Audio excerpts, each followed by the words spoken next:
Nadreen, Imran Khan साहब का जो ट्विटर अकाउंट है उसके खिलाफ इस्लामाबाद हाई कोर्ट में केस चलाया जा रहा है। कोशिश ये की जा रही है कि किसी तरह भी करके इमरान खान साहब का जो एक्स अकाउंट है उसके ऊपर से कुछ मवाद हटाया जा सके। उनकी ट्वीट्स का हवाला दिया जाता है कि ये ठीक नहीं है, मुल्क के खिलाफ इनको हटाया जाए। देखिए, बड़ी कोशिश कर रहे हैं। फर्ज करें कि ये कोशिश में एस्टेब्लिशमेंट ने जिद पकड़ी हुई है कि कुछ ना कुछ करके इमरान खान साहब से भी जवाब मांग लिया अदालत ने। 2 हफ्ते का टाइम उसमें दे दिया गया कि इमरान खान साहब भी जवाब दें। इमरान खान साहब को चाहिए, इस्लामाबाद हाई कोर्ट में केस है और वो ये कहें जनाब मैं इस केस में खुद ये मुकदमा लड़ना चाहता हूं, और आ जाए, ऑनलाइन आ जाए, वहां पे कैमरा लगाया जाए, वीडियो लगाई जाए, खान साहब वहां पे आए और बैठ के बताएं जजों को कि उन्होंने ये ट्वीट क्यों किए और वजह क्या है इसकी, और ये ट्वीट जो है वो किस नौयत के हैं और ये हकायक क्या है। अब देखिए ना, लोग तो जेलों के अंदर किताबें लिख देते हैं। इमरान खान साहब जो बात करते हैं बाहर जाके उनके ट्विटर अकाउंट पर डाल दी जाती है। अब कोशिश की जा रही है, एस्टेब्लिशमेंट ने जिद पकड़ी हुई है कि ये एक्स अकाउंट से ये मवाद हटाया जाएगा। हार जीत का मसला बनाया हुआ है। अगर ये मवाद हट भी गया तो थोड़ी सी तरमीम के साथ इमरान खान साहब दोबारा ये मवाद डलवा देंगे, फिर क्या होगा? जो पाकिस्तान तहरीक इंसाफ का या आम पाकिस्तानियों का, ओवरसीज पाकिस्तानियों का सोशल मीडिया, वो उसको फिर वायरल कर देगा, एक नया रिकॉर्ड बन जाएगा। तो मेरे ख्याल में जो एस्टेब्लिशमेंट है उसको होशमंदी से और अकलमंदी से काम लेना चाहिए, हर वक्त लड़ाई के मोड में नहीं रहना चाहिए। अब नाज़रीन, इमरान खान साहब ने एक बात तो साबित कर दी अपने कल वाले फैसले से कि जेल में बैठकर उसने कहा कि वजीर आला तब्दील तो फिर वजीर आला तब्दील। बाहर बैठे हुए लोग जितनी मर्जी छलांगे मारे, उछलते रहे, चिचलते रहे, गुस्से के अंदर रहे, बिलकते रहे, लेकिन कोई फर्क नहीं पड़ता। एक आदमी पाकिस्तान तहरीक इंसाफ में इमरान खान साहब के हुक्म के सामने खड़ा नहीं हुआ। सबकी जबानें बंद हो गई। यह है सियासत की मिराज, अगर किसी शख्स को मिली है तो यह है उसकी सियासी ताकत, जिसका अशरे अशीर भी कभी शरीफ खानदान या जरदारी खानदान को हासिल नहीं हुआ, और वो ऐसा कभी सोच भी नहीं सकते। इमरान खान ने एक आम से कारकुन को उठा के वजीर आला बना दिया। रोक के दिखाओ। जब कारकुन खड़े होते थे ना इमरान खान के, तो ये इसका तीसरी चौथी लाइन में इसका नंबर आता था, सुहेल अफरीदी का। एक आम सा आदमी इमरान खान ने उठा के उसको बना दिया वजीर आला। अब अगर ये अवाम की उम्मीदों पर पूरा उतरेगा, इमरान खान की उम्मीदों पर पूरा उतरेगा, तो लोग इसको सरांखों पे बिठाएंगे, और अगर नहीं उतरेगा तो अली अमीन गंडापुर का हाल आप सबने देखा। मैं कुछ अर्सा पहले ये बात कहता था तो लोग हैरान होते थे। मैं ये कहता था कि परवेज खटक का हाल आपने देख लिया, आपने महमूद खान का हाल देख लिया, उस्मान बुज़दार का देख लिया, फयाजुल हसन चौहान का देख लिया, शेर अफजल मरवत पाकिस्तान तहरीक इंसाफ में इसका तोती बोलता था। एक टाइम था इमरान खान साहब ने इस पे हाथ रखा हुआ था, इमरान खान साहब ने हाथ उठाया, टकरी टोकरी हो गया। ये इमरान खान साहब को अल्लाह ताला ने इस वक्त ये सहूलत दी हुई है, वो जिसके साथ खड़ा हो जाता है वो खड़ा हो जाता है अवाम की नजर में, और जिसको इमरान खान साहब इस वक्त हटा देते हैं तो वो लोगों की नजर में भी उसके साथ वही हो जाता है, क्योंकि अल्लाह ताला ने इमरान खान साहब को इस वक्त ये मकबूलियत दी हुई है जो पाकिस्तान में किसी और लीडर को इस लेवल की नहीं मिली। अब नाज़रीन, टाउट्स को और कुछ सहाफियों को, दानिश्वरों को, इन सारों को टास्क मिला है कि जो गंडापुर को हटाया इमरान खान ने, इसको पार्टी की अंदरूनी लड़ाई करार दिया जाए। देखें, ये तो गंडापुर ने भी नहीं कहा कि कोई किसी की मुखालफत में या लड़ाई में मैं निकला हूं। ये बात तो गंडापुर के भाई ने भी नहीं की, वो भी नहीं कर सका। देखिए ना, अगर गंडापुर को इमरान खान ने हटाया है तो कुछ बुरा लगा तो हटाया ना, ऐसे तो नहीं हटा दिया कि भाई अब तुम इधर आ जाओ या अरेस्ट कर लो, दूसरा आ गया। ये तो हुआ नहीं। या गंडापुर खुशी खुशी तो हटा नहीं। अब गंडापुर को इमरान खान ने हटाया, इसका मतलब यह है कि इमरान खान ने उसमें कमी ढूंढी कि यार ये बंदा ठीक नहीं है, ये काम ठीक नहीं कर रहा है, इसको हटाओ, दूसरा लेके आते हैं। तो इमरान खान साहब को प्रॉब्लम तो थी ना गंडापुर से, कोई एक बंदा भी नहीं बोल सका। लेकिन मुझे हैरत हो रही है कि पाकिस्तान तहरीक इंसाफ के लोग या तहरीक इंसाफ का सोशल मीडिया वो जश्न मना रहे हैं, खुशियां मना रहे हैं, जबकि नून लीग सोग मना रही है, एस्टेब्लिशमेंट सोग मना रही है, टाउट्स सोग मना रहे हैं। मुझे हैरत हो रही है कि गंडापुर था किसकी तरफ? अगर वो इमरान खान की तरफ था या पाकिस्तान तहरीक इंसाफ की तरफ था तो तहरीक इंसाफ में सोग होना चाहिए था, नहीं हुआ। वो जिनकी तरफ था वहां सोग है। आप देखें, एस्टेब्लिशमेंट सोग मना रही है, वो परेशान है। और अब एक नया बयानिया कि जनाब ये पाकिस्तान तहरीक इंसाफ की अंदरूनी लड़ाई है। कोई कह रहा है जी अलीमा खान की वजह से हुआ, कोई कह रहा है इसकी वजह से हुआ, कोई कह रहा है जी उसकी वजह से हुआ। बल्कि यहां कुछ सहाफी कह रहे हैं कि सारी बड़ी खबरें अलीमा खान के जरिए बाहर क्यों आती है, सारे अहम पैगामात अलीमा खान के जरिए बाहर क्यों आते हैं, और सारे सख्त बयानात अलीमा खान के जरिए बाहर क्यों आते हैं, आसिम मुनीर का नाम अलीमा खान के जरिए बाहर क्यों आता है।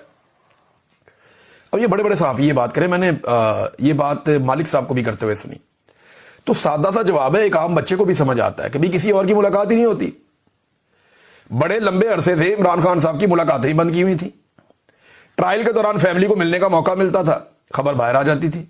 खैबर पख्तूनख्वा के चीफ मिनिस्टर सुहेल अफरीदी उन्होंने वापस कर दी और साथ ही उन्होंने ऐलान किया कि जुमे को वो चारसद्दा में जा रहे हैं, हफ्ते को खैबर एजेंसी में जा रहे हैं कन्वेंशंस करने के लिए, और एतवार को करक में जा रहे हैं कन्वेंशंस करने के लिए, और जरगा का अलग से ऐलान किया हुआ है सुहेल अफरीदी ने।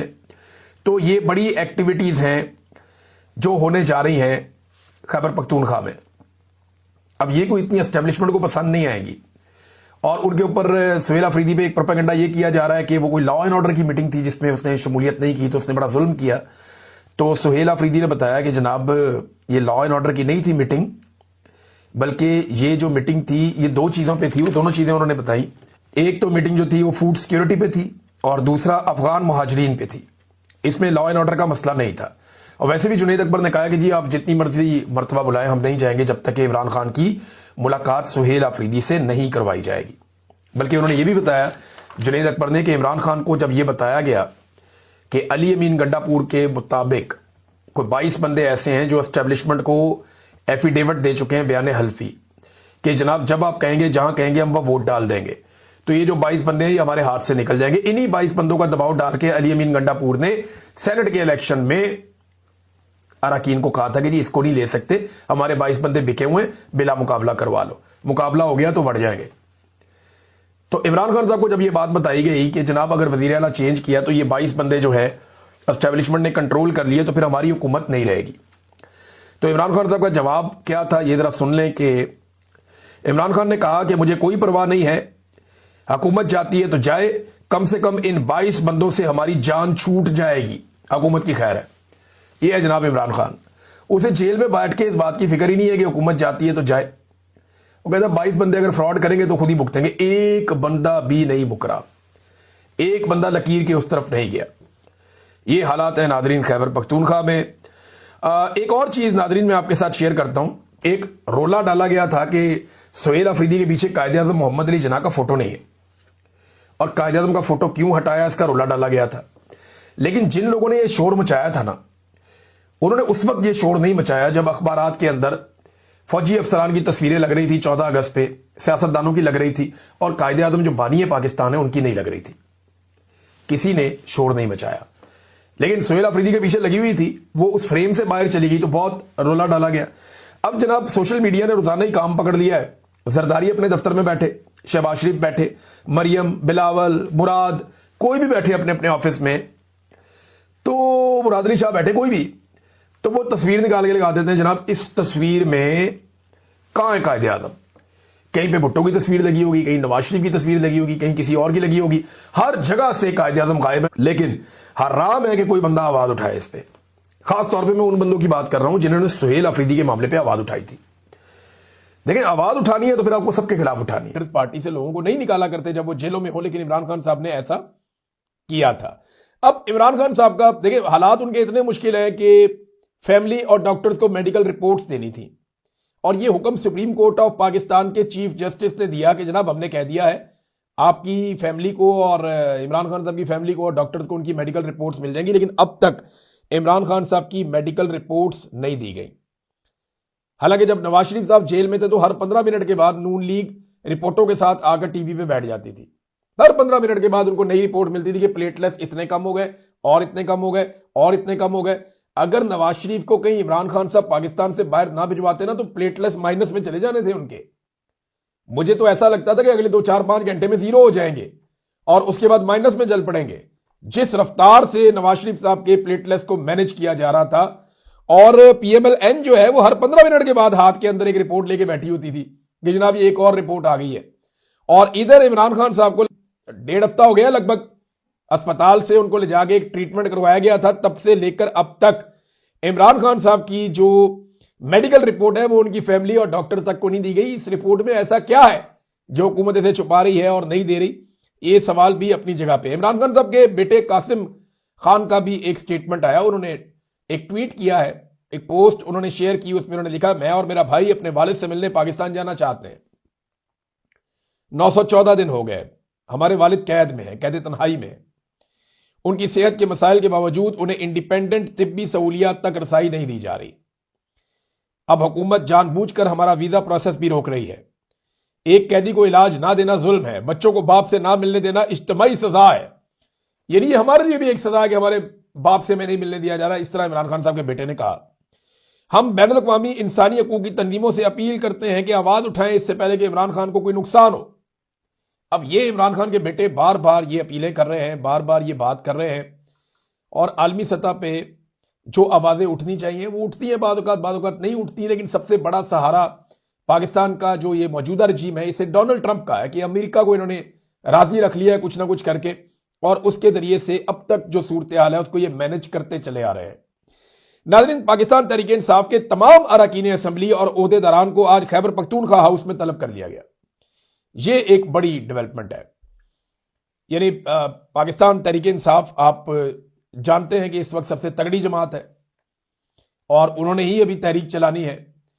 तो खैबर पख्तूनख्वा हाउस में पूरे पाकिस्तान से मेंबरान असम्बली, टिकट होल्डर, तंजीमी ओहदेदारान, तमाम विंग्स के सीनियर ओहदेदारान का इजलास तलब कर लिया गया है। इमरान खान साहब को अल-शिफा अस्पताल मुंतकिल करवाने और इनका मुकम्मल इलाज करवाने, फैमिली और जाती मुआलिजीन की इमरान खान तक रसाई करवाने के हवाले से अहम इकदामात उठाए जाएंगे।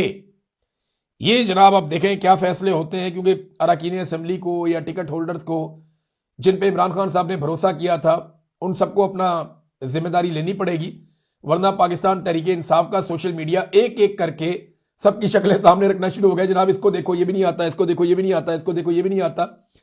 तो हर एक के ना आने की अपनी अपनी वजह है, लेकिन पाकिस्तान तहरीक इंसाफ के अंदर जो है वो पहलवानी सोशल मीडिया की तो है। और अगली दफा जब ये टिकट लेने के लिए जाएंगे तो इनकी बड़ी शदीद मुखालफत भी हो जाएगी उस वक्त।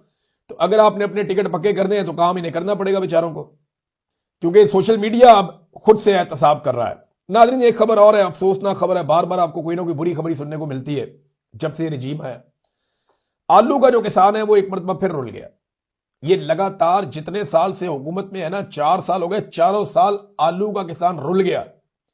एक साल भी उसको मुनाफा या फायदा नहीं हो रहा, और अरबों रुपए का आलू के किसान को नुकसान हुआ है।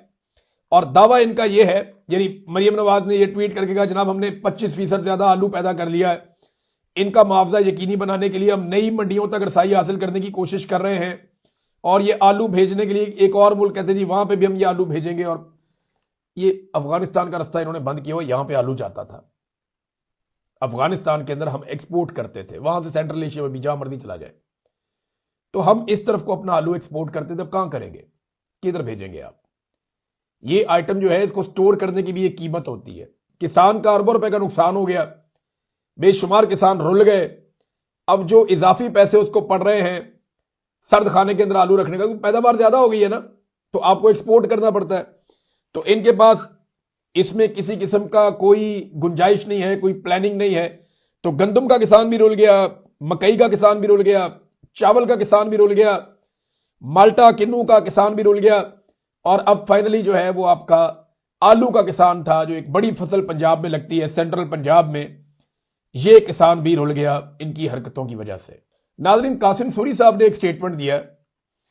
देखिए, मैं ये बात पहले से जानता हूं, मेरी कासिम सूरी भाई से बात कभी कभी होती है, उनका मेरे पर बड़ा एहसान भी है। उन्होंने मुझे कायल किया, मुझे पाकिस्तान से लेकर आए कि आवाज़ अपनी बचाना बहुत ज़रूरी है, और उन्होंने मेरी बड़ी मदद की, उनके दोस्तों ने मेरी बड़ी मदद की। तो मेरा उनसे रब्ता रहता है, और मैं ये जानता हूं कि माली एतबार से कासिम सूरी साहब, क्योंकि वो एक ईमानदार आदमी है, उन्होंने करप्शन अपनी लाइफ में की नहीं है, वरना जिस ओहदे के ऊपर वो बैठे हुए थे वहां तो लोग बहुत पैसा बनाते हैं। एक छोटा मोटा कोई बंदा नाजिम अपने इलाके का बन जाए ना, तो वो करोड़ों रुपया बना लेता है।